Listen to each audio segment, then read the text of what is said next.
I'm here today with Michael G. Long. Michael has a new book about to be released called Three Lines in a Circle. Michael has a PhD from Emory University and is the author and editor of numerous books on nonviolent protest, civil rights, LGBTQ plus rights, politics, and religion. These include the stories of Martin Luther King Jr., Bayard Rustin, Jackie Robinson, and Mr. Rogers. Michael has also written on civil rights and protests for Los Angeles Times, ESPN, The Progressive, the Chicago Tribune, the Chicago Sun-Times, the Huffington Post, and several additional publications. His work has been featured at MSNBC, NPR, New York Times, Washington Post, CNN, and many other places, and he resides in Pennsylvania. So, Michael, it is really a pleasure to have you with us. I appreciate you joining us. Ryan, it's great to be with you. Thanks for asking me to be with you today. Well, first of all, congratulations on all the things you've written, all the things you've accomplished. I'm just impressed with how much you've done. Thanks. I've looked back on my career sometimes and I do wonder what exactly have I done? And I think there is a connection between most of the works and it really connects on peace with justice and equality. I think there's a line that runs between all of those books and topics that you mentioned. Well, I'd love for you to tell folks more about your background, besides just the books and, the things that you focused on. Sure. After college, I decided I'd go to seminary and study ethics. And while I was there, I decided to get an MDiv instead of a Master of Arts. And I became a United Methodist minister for several years. I went and got a PhD at Emory University. And there in Atlanta, I really became connected with the work and life and legacy of Martin Luther King Jr. And I wrote my dissertation on Dr. King, and that's really when I took a deep dive into issues of peace and conflict studies. Dr. King was not nonviolent when he started working in the civil rights movement. He was not a pacifist, but he became a pacifist through the work of Bayard Rustin. And then he adopted peace and pacifism as a way of life. And I found that really intriguing. And that really sent me on a trajectory of a career really that's been dedicated to peace and justice and equality. Wow. Well, good for you. Thanks. What a better thing to be focused on. I mean, yeah, we live in violent times. I think we've always lived in violent times, but with social media and with 24-hour news cycles now, we get to see it more often than we did when I was a kid. And it just reinforces and confirms my choice to focus on peace issues. There's always a need to speak peace every day where we live. Unfortunately, it's this problem that's not going away, it seems like. But before we get into the new book, what are some of the previous books that you've published? Yeah, I've worked a lot on Bayard Rustin. Bayard Rustin was the one who engineered the March on Washington for Jobs and Freedom in 1963. I like to tell people who are planning weddings over the course of a year that he organized that campaign in 8 short weeks. Wow. And 250,000 people showed up for it. And if Rustin can organize a March on Washington for Jobs and Freedom in 8 weeks, you can plan your wedding in 6. And that was without social media or the internet? Well, no, there was no social media around at that point. Yeah. They did it all by phone calls and, posters. And he had a network of Black churches and white churches, primarily that he worked through. And really, that's a great network that we often don't tap into as much as we should. I mean, we rely on social media and it makes sense to me to do that. But using this expansive, vast network of churches is really a great way to get our word out. So I worked on Rustin a lot. Rustin was somebody who brought together my interests. He was a pacifist. He was a socialist. He was a civil rights activist. This was a guy who just brought together progressive Christianity in many ways. And I love Rustin. To this day, I love Rustin. I've actually penned a children's book called Peaceful Protester that should be out in a year or two to help kids learn who Bayard Rustin was. So I've worked a lot on Rustin. I've worked a lot on Jackie Robinson. I've just penned a middle grade biography called Jack Robinson, trying to introduce younger kids to a different type of Jackie Robinson by focusing on Jack trying to introduce him to a tougher version, the Jack Robinson who existed before 1947 and then after baseball as well. I've done a lot on Thurgood Marshall, the first Black Supreme Court Justice of the United States. He was known as Mr. Civil Rights when he worked for the NAACP. And there was nobody, I think, who was more influential in advancing civil rights in our laws than Thurgood Marshall, long before he became a Supreme Court Justice. And then Mr. Rogers as well. I focused on Fred Rogers in the last several years of my life and talked about how he was a great influence in terms of spreading peace among young people. Well, before we started the interview, we talked a little about, the work that I've done with Frederick Buechner.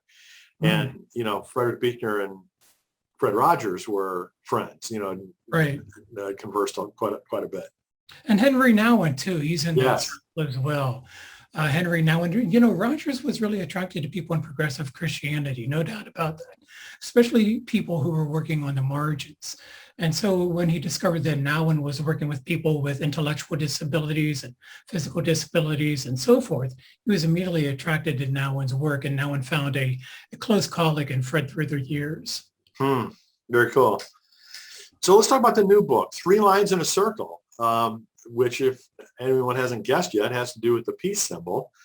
Tell us a little bit about how that book came about. Yeah, during the course of my studies in peace and conflict studies, I came across this beautiful story of the peace symbol and its origin. And really the book came about because I was so inspired by the story itself in 1958. Gerald Holtham, a graphic designer in London, decides that the nuclear disarmament campaign in London really needs a symbol around which people can gather and identify with and spread meaning about. And so he decided that he would go around to local ministers. And his first idea was to use the cross as part of the nuclear disarmament campaign. And he went to ministers here and rabbis there and other religious leaders here and there. And all of them said, no, please don't use the cross in the nuclear disarmament campaign. They thought it was too political, as if the cross isn't political. That's another story, I suppose. But he decided not to use the cross and to develop his own symbol. And so he turned to the semaphore, and the semaphore is the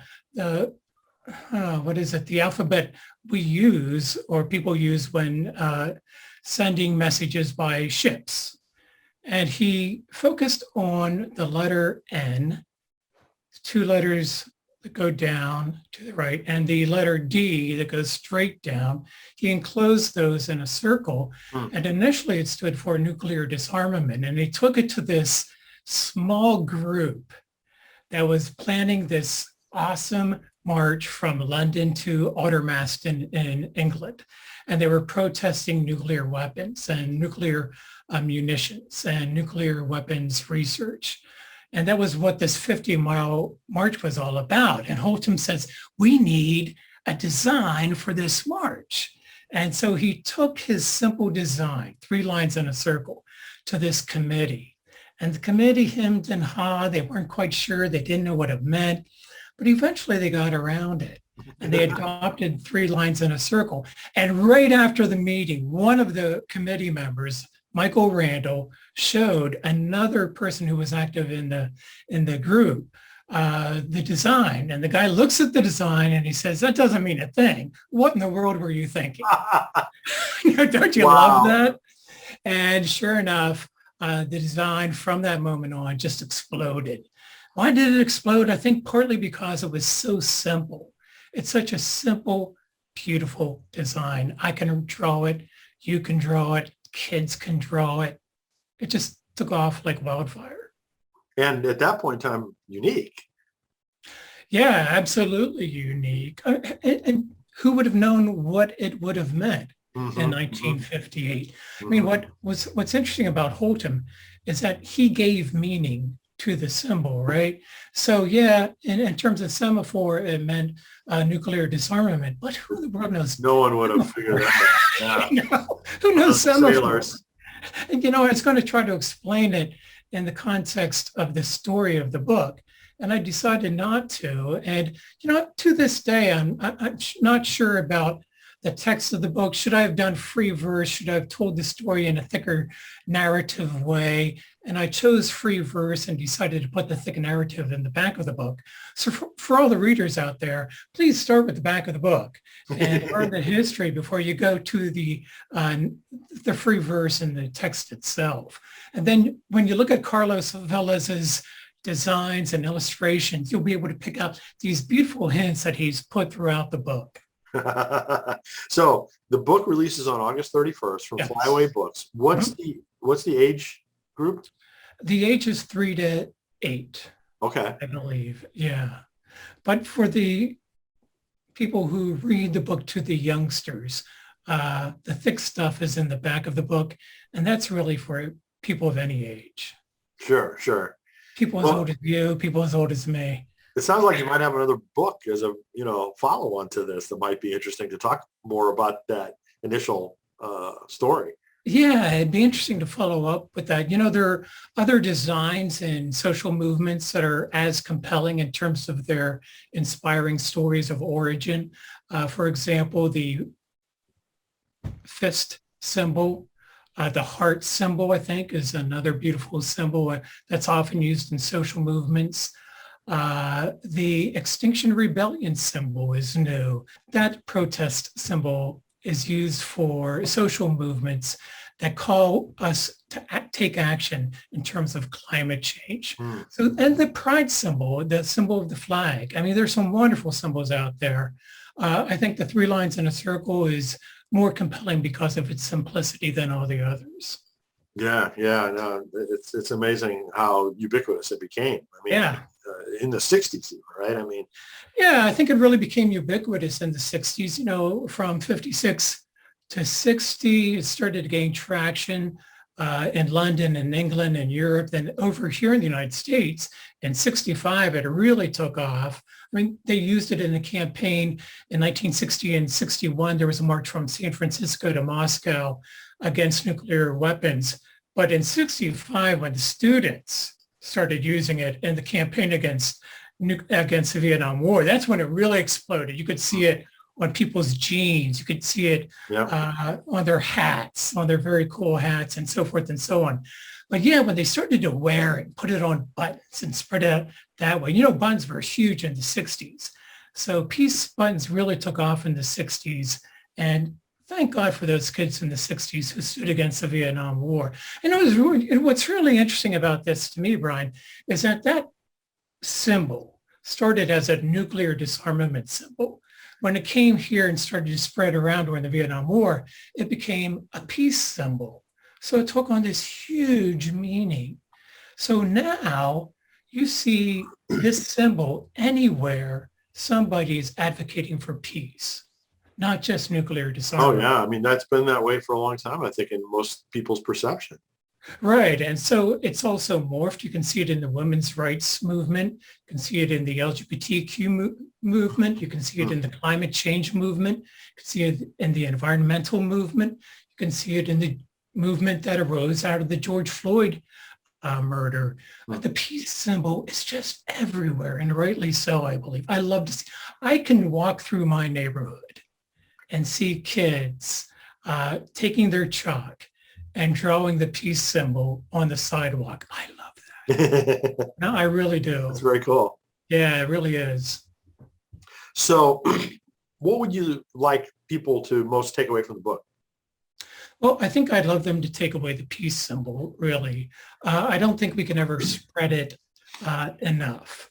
So that's one thing. And then the other thing is to do what Holton did, and that is to take that peace symbol and move it into action. So it's one thing to wear the peace symbol, and I do. I wear the peace symbol. I buy peace symbols. I put peace decals on my car. I have a peace flag hanging in front of my house right now. So I share that message visually as much as I can. But even more importantly, we need to take that peace symbol into action. We need to put it into action and take it into our social movements and spread it that way. And then I think the third thing I'd like people to take away is just the power of one person sitting down, coming up with a simple design, and then watching it explode. There's no such thing, if you ask me, as an idea that's too simple. Holtom's idea was about as simple as you can get. And yet the meaning that we've attributed to it through the years and the thickness of its movement throughout the globe has just been so inspiring to me. So I hope people won't diminish their simple thoughts, but will see explosive potential in all of them. Absolutely. So I know you're right just in the midst of launching this book, but is there anything down the road that you can talk about at least or not? You mean in terms of other projects? Yeah, future books, future potential things. Sure. I have a book called Peaceful Protester. It's another kid's book that'll be coming out. It's about Bayard Rustin and the 1963 March. That'll be coming out in 2023. I have a middle grade book on Jack Robinson. It is a new look at Jackie Robinson. It's an analysis of Robinson's life. Actually, it's a biography that presents him in a tougher way, in a way that doesn't focus just on the polite, smiling Jackie Robinson of 1947. So those are two projects that I have coming out. In terms of scholarship, I have a book coming out on religion and nonviolence, and that'll be out in September. Wow, good for you. You've really been writing away and busy. Yeah, a little too busy. The summer's been really nice. Walking through the neighborhood and looking for peace signs. Good. Well, it's been wonderful to hear about your work. Where can people learn more?